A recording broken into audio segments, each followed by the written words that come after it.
Hello guys, welcome back na naman sa channel. So guys, ngayon ay aasinta tayo nitong cylinder head. Aasintahin natin itong mga valvula or i-valve lapping natin or valve grinding.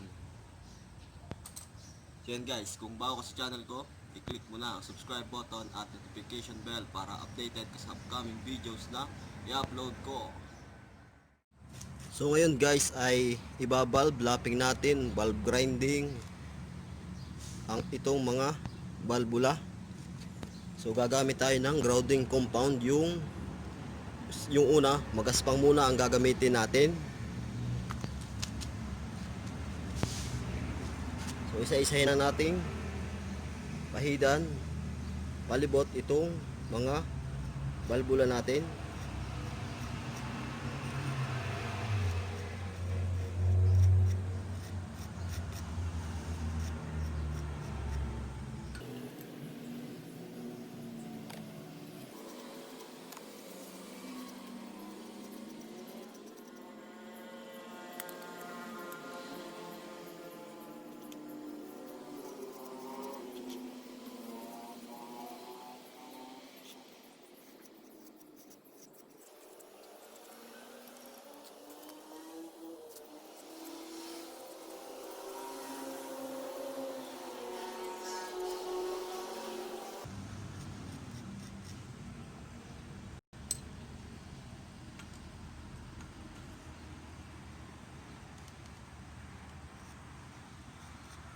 So guys, pahidan lang natin, paikot yung kanyang valve.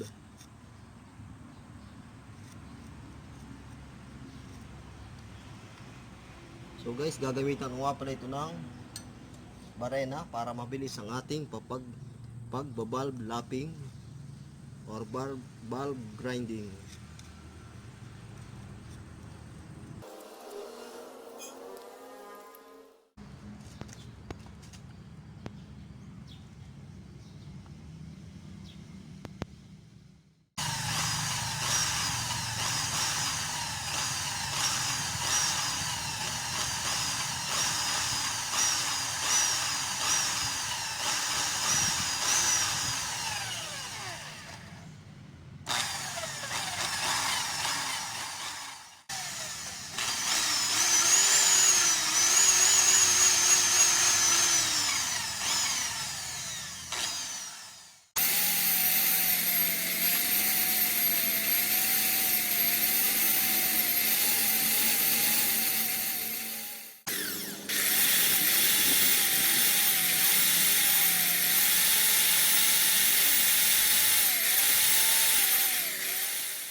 Iwan mo ako, paikutin.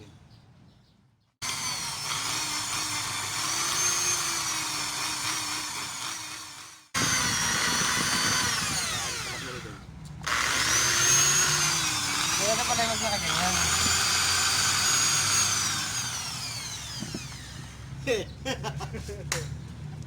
Porsyento pa nga.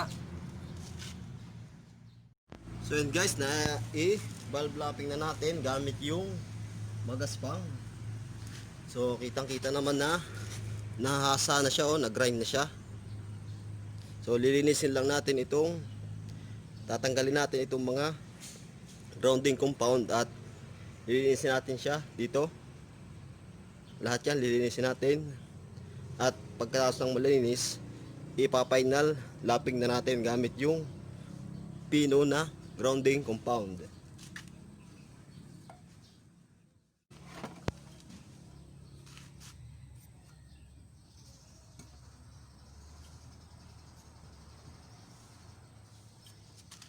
So ngayon guys, itatanggalin natin isa-isa at hugasan natin yun. At pagkatapos natin itong hugasan ay ipa-final lapping na natin para mabuo na natin itong cylinder head at may kabit na natin sa makina. So hugasan lang natin ng crudo para matanggal yung mga grounding compound.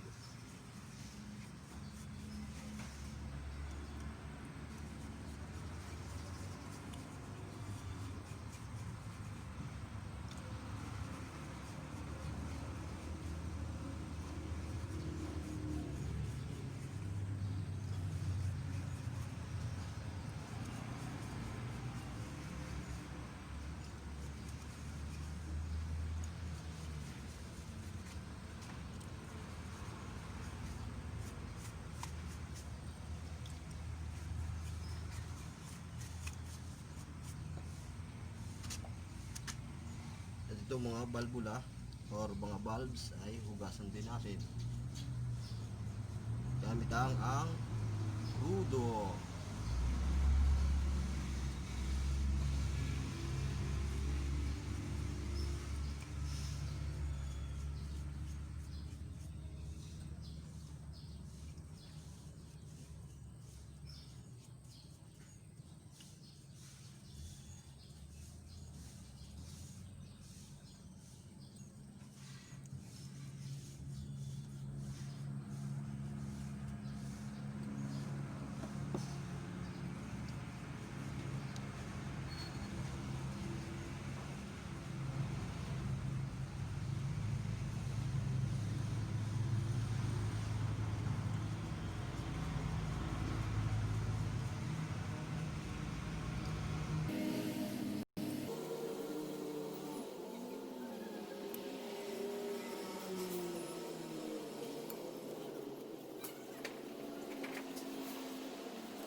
So yan guys, nahugasan ko na, natanggal ko na yung mga magaspang na grounding compound.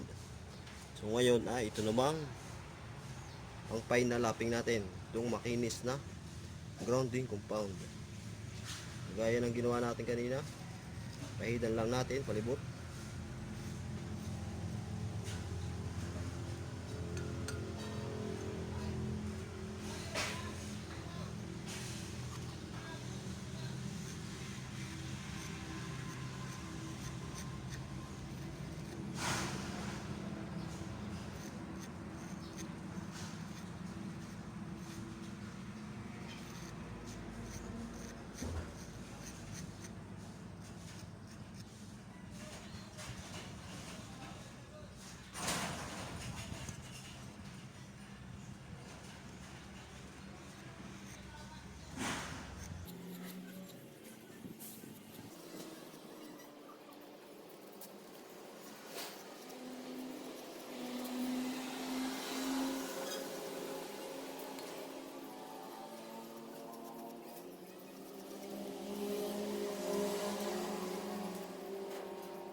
Yan guys, ibabalve lapping na natin. Ang final na ito. Final.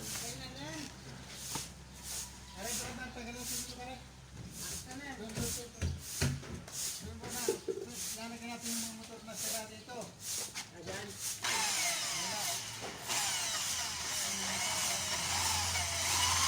Gagamitin natin.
Thanks for watching. And see you on next vlog.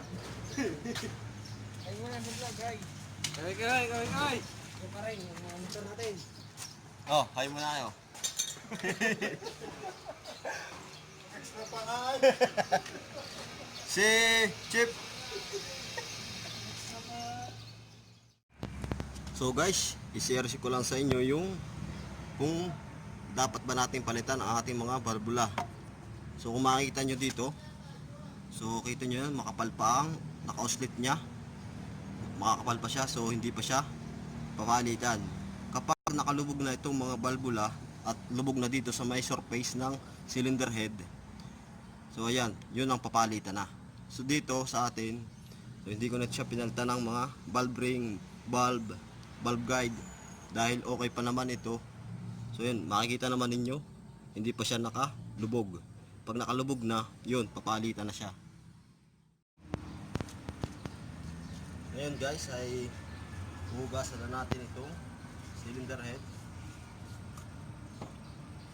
At babalawan natin mamaya ng tubig.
So ngayon guys, ay ilalapat naman natin yung valve seal gamit ang sakit na 12. So guys, sa pagpukpok nito, dahan-dahan lang at baka masira ang ating valve seal. Yan, mararamdaman naman ninyo na sagad na. So dito yung sa loob makikita.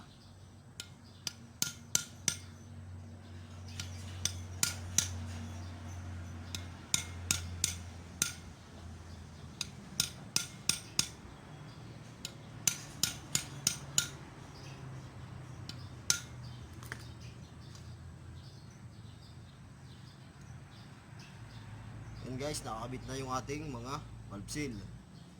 So ikakabit naman natin yung valve spring at mga valvula.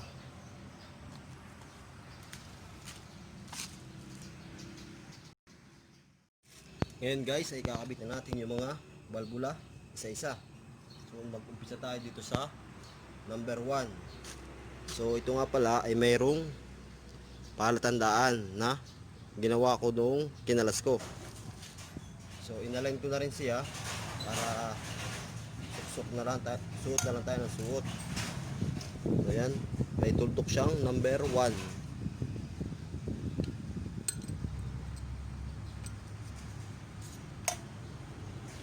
Ito naman ay 2, may tuldok siyang 2.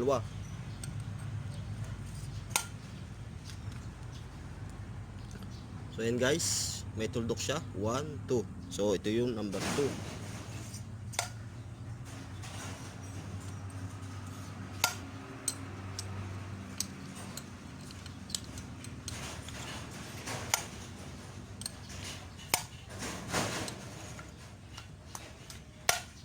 So ngayon guys, ikakabit na natin yung mga valve spring.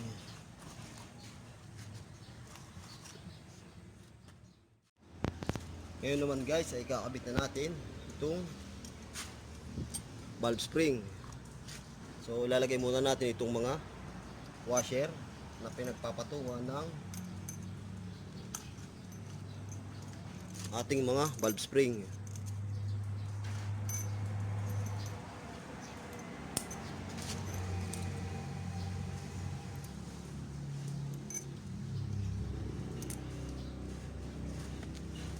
So ito na yung aking valve spring compressor. Ito yung valve spring. Kakabit na siya natin.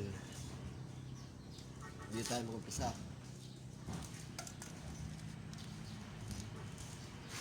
Ayan, ito yung kanyang valve lock. So dalawang kanyang valve lock, tig-isa, tig-kabila. Shoot lang natin sa loob. Ayun, nakapasok na yung isa.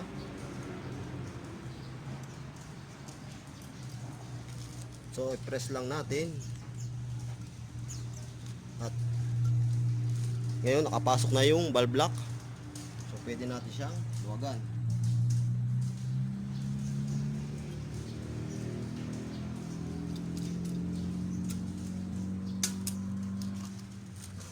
So ayan, nakalagay na. Pukpukin lang natin para testing kung hindi makakalas yung valve lock. So ayan, natanggal siya.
So yan guys, nakakabit na yung mga barbula, valve seal, valve spring. So pwede na nating ikabit sa block itong cylinder head.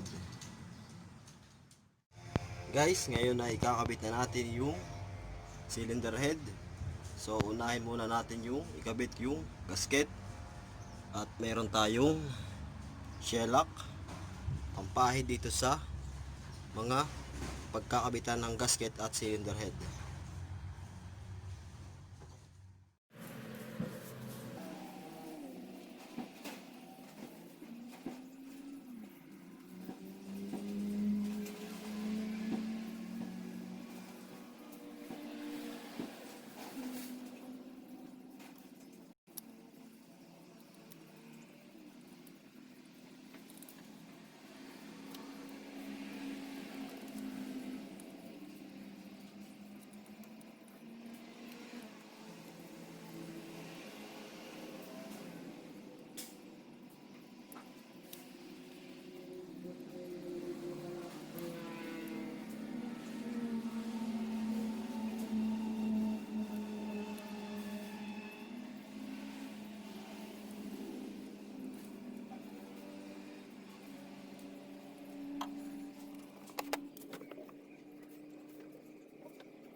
Ngayon guys, ay kakabitan natin ang cylinder head gasket.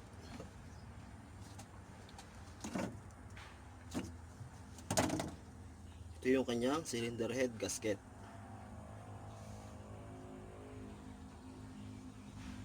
So ayan, kakabitan natin. Mayroon naman siyang guide. Ayan. Meron siyang dalawang guide. Ito yung isang guide at ito yung isa sa dulo. So kung makita nyo, tapat-tapat lahat ng butas. So ngayon kakabit natin yung cylinder head, pero bago yan lalagyan ulit natin ng shellac dito sa babaw.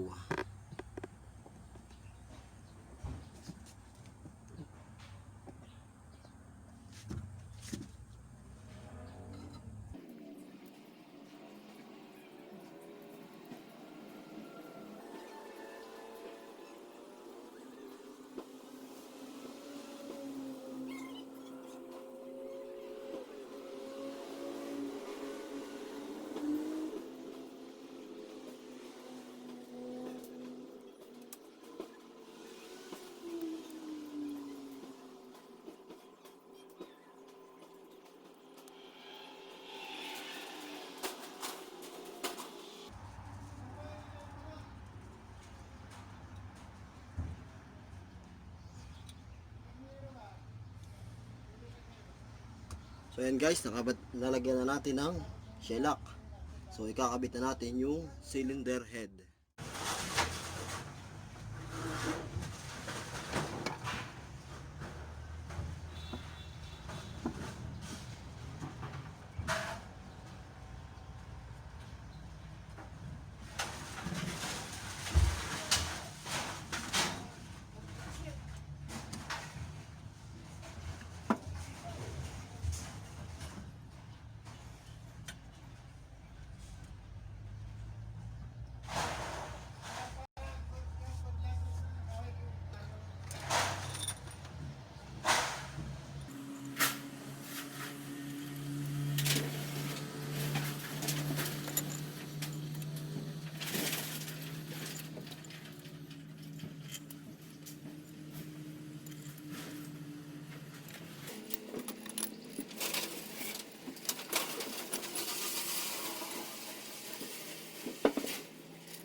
So ayan guys, nakalapat na siya lahat. Ito na yung panghuli. So pwede na natin siyang gamitan ng torque wrench.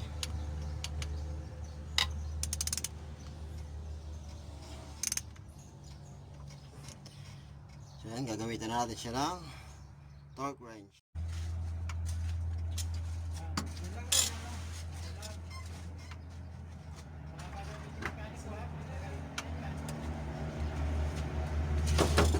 Ano?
So guys, papakita ko sa inyo yung kanyang higpit ay 70.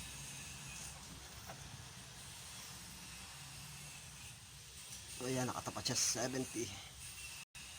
Lahat yan ay 70 foot-pounds. So guys, sa paghigpit ng mga bolts, mag-uumpisa tayo sa gitna. Dito ang dalawang gitna. Susunod natin ito. Ito. Pa-X lang yan. At dito. Ito. Kasunod dito. Dito. Tapos X doon sa loob. Hanggang sa matapos.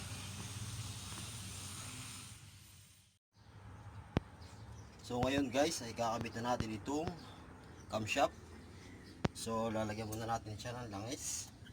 Itong mga paglalapatan ng camshaft.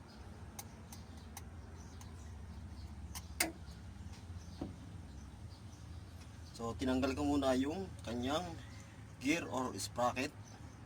So kasi lalagyan pa natin siya ng oil seal. Kabit na natin.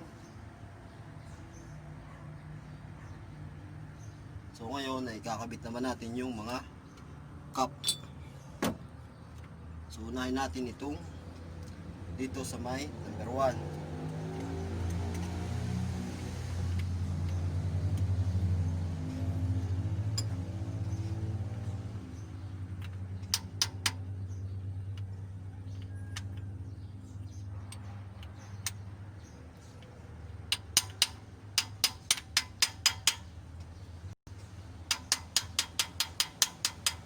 Ayan, nakalapat apat na. Sunod naman natin yung number 2. So guys, ito ay mayroong number.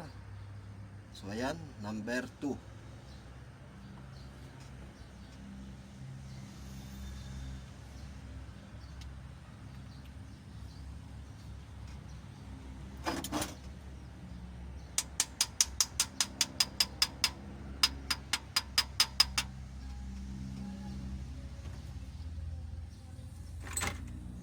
Ngayon naman ay yung number 3. So ilalagay lang natin muna yung mga cup bago natin siya tornilyuhan.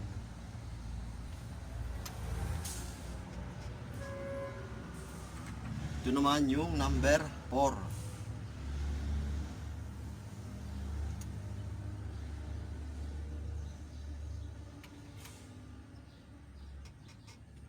At yung panghuli, wala siyang number kasi alam naman natin na nakalagay na yung 1, 2, 3 at 4. So ito yung number 5 na cup ng ating camshaft.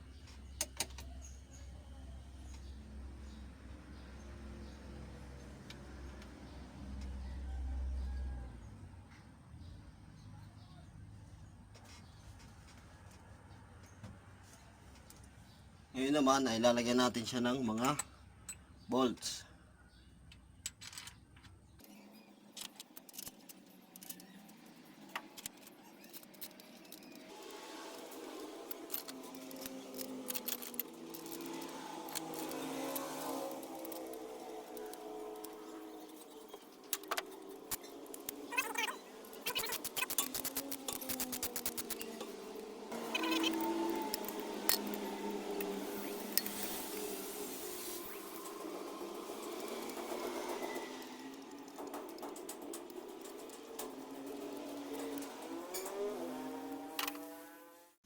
Ngayon ay higpitan na natin.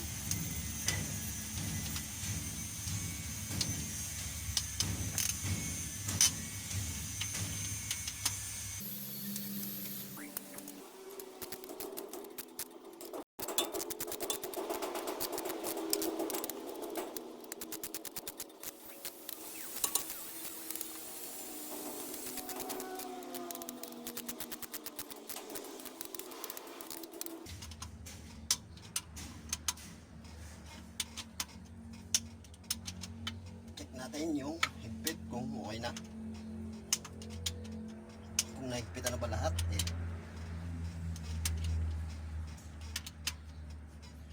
So ayun, okay na, mahigpit na. Ngayon guys, ikakabit na natin yung oil seal dito. So lalagyan muna natin ng beta gray yung palibot ng oil seal, itong outer space nya.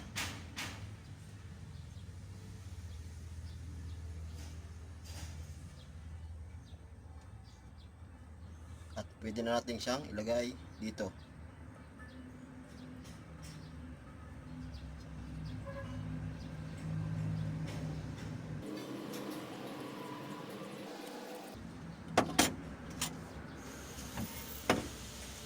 Dapat lang natin palibot.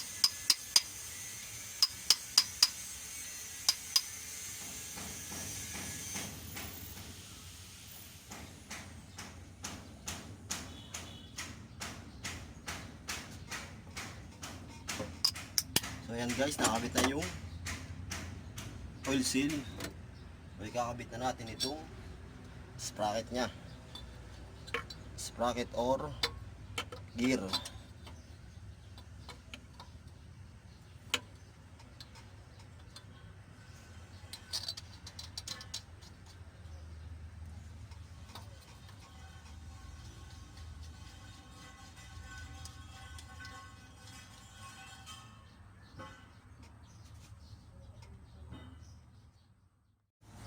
Ngayon guys, ay higpitan na natin yung bolt ng ating sprocket or timing gear. So sinangatan ko siya dito para kontra.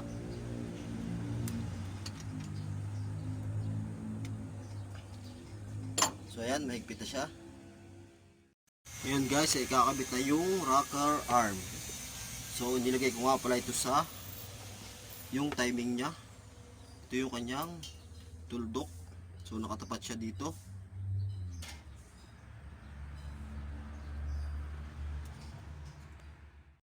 And guys, ikakabit na natin yung rocker arm.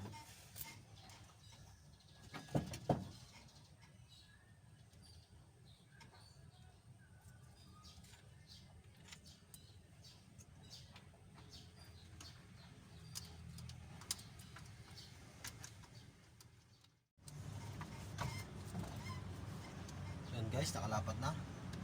Nalagyan na natin siya ng bolts. So, sentro lang natin yung mga buhan.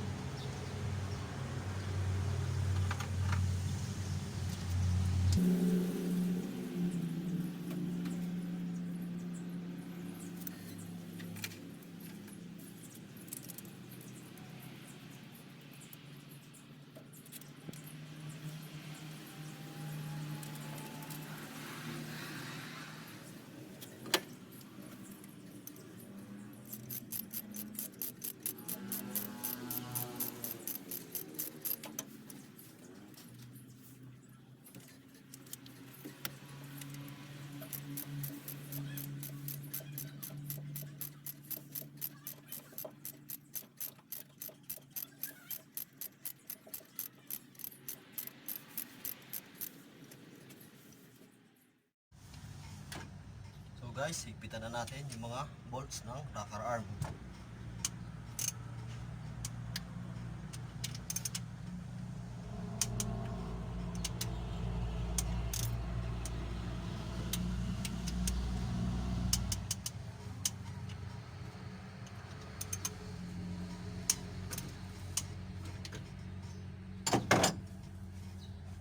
So ayan, mahigpit na. So ikakabit naman natin yung timing belt. So guys, sa pagkakabit ng timing belt, kailangan yung mga timing mark ay nakatapat sa kanyang dapat tapatan. So ito ay dito nakatapat. At dito naman sa injection pump, yung kanyang gitli or guhit ay dito siya nakatapat sa part na ito, yung kanyang palatandaan. At doon naman sa ilalim, sa may sigunyal. So ayan, dito natin siya itatapat. Ito yung kanyang timing mark. So yan guys, yan lang ang tatandaan natin. Dito sa crankshaft, dito siya nakatapat sa may palatandaan ito. At dito naman sa camshaft ay dito siya nakatapat. At dito sa injection pump, diyan ang kanyang tapat. Diyan siya nakapwesto.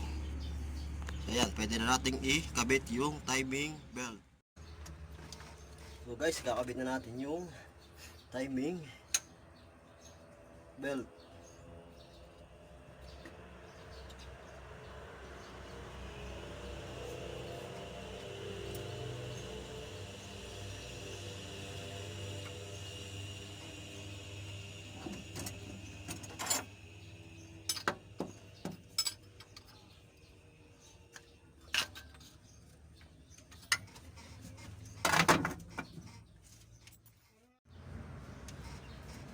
So yan na guys, nakakabit na yung ating timing belt. So ngayon ay luluwagan natin itong tensioner para humigpit yung belt.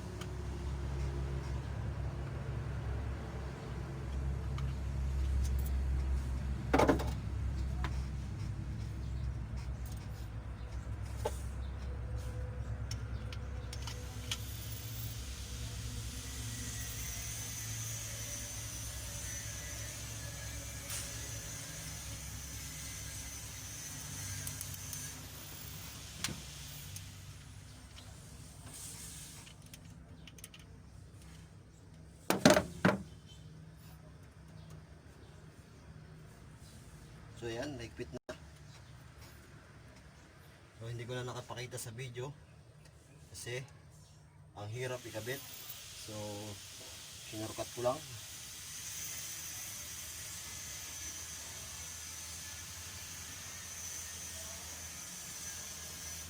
So yan guys, nakakabit na ang ating belt. Ready na tayong mag tune up. So i-check lang muna natin ulit kung hindi na bago yung mga timing mark. So yan guys, i-check lang natin yung timing mark. So ito, nakatapat pa rin siya doon. At yung injection pump, nakatapat pa rin siya dito sa palatandaan niya. At doon sa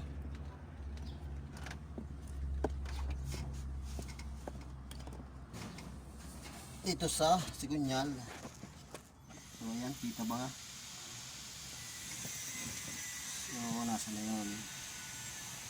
So pag flashlight muna tayo. So yun yung kanyang timing mark. So nakatama pa rin siya doon sa kanyang guide or yung timing mark. So yan guys. So ayan guys, naikabit na natin yung cylinder head, rocker arm, mga barbula, camshaft, timing belt. So guys, next part na lang yung pag-tune up nito. So last part na tayo sa susunod dito at papaandarin na natin ito. So ayan guys, thanks for watching and see you on next video. Kung di ka pa nakasubscribe, i-click mo na ang subscribe button at notification bell para updated ka sa upcoming videos na i-upload ko.